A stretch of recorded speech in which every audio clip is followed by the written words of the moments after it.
عليكم شباب، حياكم الله في حلقه جديده في فيديو فلوقي. عاد اليوم ما عرفت انا شنو اراويكم، قلت خلي اراويكم احلى مكان عندي حق الحلويات.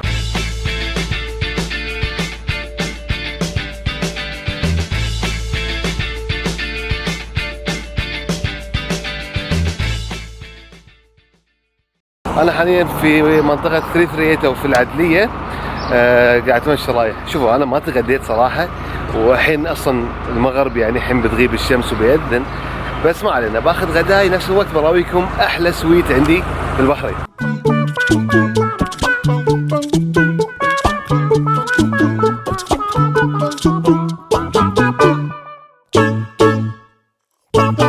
طبعا ليلو عندهم اكثر من فرع في البحرين، عندهم هذا اللي بالعدليه، عندهم مجمع العالي، ايضا عندهم في الرفاع فرع جديد، ومثل ما سمعت انه هو فرع مختلف بالكامل عن باقي فروعهم.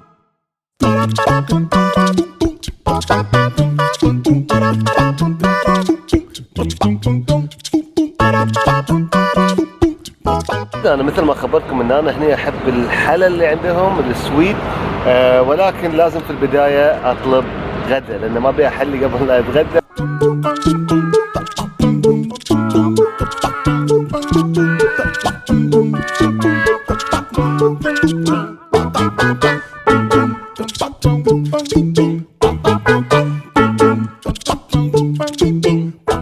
طبعا انا جاي في نص الوقت بين الغداء والعشاء، فما في وايد ناس، بس عاده المكان يكون وايد زحمه، ازحم من كذي، وخاصه منطقه العدليه فتكون اصلا زحمه ما تكون فاضيه.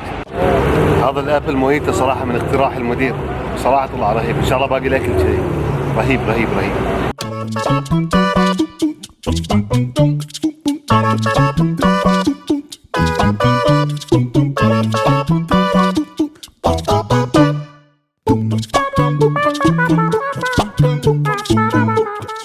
طيب بالنسبه للحلو انا انتقلت للداخل لان الاضاءه برا خلاص مثل ما تشوفون وايد ظلمت الدنيا، صراحه ما عندي اضاءه، وعشان اصور لكم سويت ابي اضاءه. شوفوا مثل ما انتم تعرفون انا وايد احب الحلو، وايد احب احلي بعد الاكل، وعندي الحلو هو الجزء الاكبر من استمتاعي بالاكل اكثر من الموالح. جربت وايد انواع من الحلويات صراحه، اماكن مختلفه، ولكن خلينا نقول بالبحرين هني احلى حلا عندي هو الفرنش توست من ليلو. هي عباره عن شنو؟ عباره عن قطع من الخبز، مو خبز بس من الخبز يعني من عليه، وفي هذه الصلصه والميكس الروعه.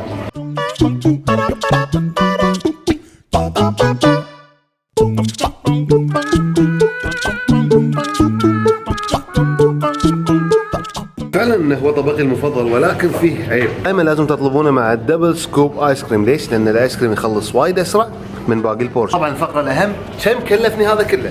هذا هو الرصيد، وانتم اكتبوا لي تحت في الكومنت اذا غالي او سعره مناسب. وبكذا شباب وصلنا ختام حلقتنا، اتمنى ان الفلوج كان بسيط خفيف عليكم، ما ادري وايد كان بسيط يمكن، بس حبيت هالمره اراويكم ببساطه شنو افضل طبق حلو عندي، واتمنى لما تجون هني تجربونه وتراونهم التليفون، تاخذون كابتشر عليه وتورونهم، لان صدقوني بعده راح تدعون لي. صراحه انا وايد احب ليلو لانه مكان هادي راقي نفس الوقت، لكنهم جدا لذيذ.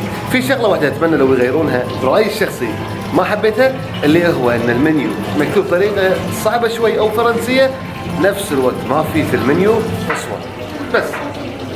على الباقي ممتاز. لا تنسون تضيفونا على سناب شات، انستغرام وتويتر، كل مكان تلقوني بنفس الاسم. نشوفكم على خير في حلقه جديده في مكان جديد. مع السلامه.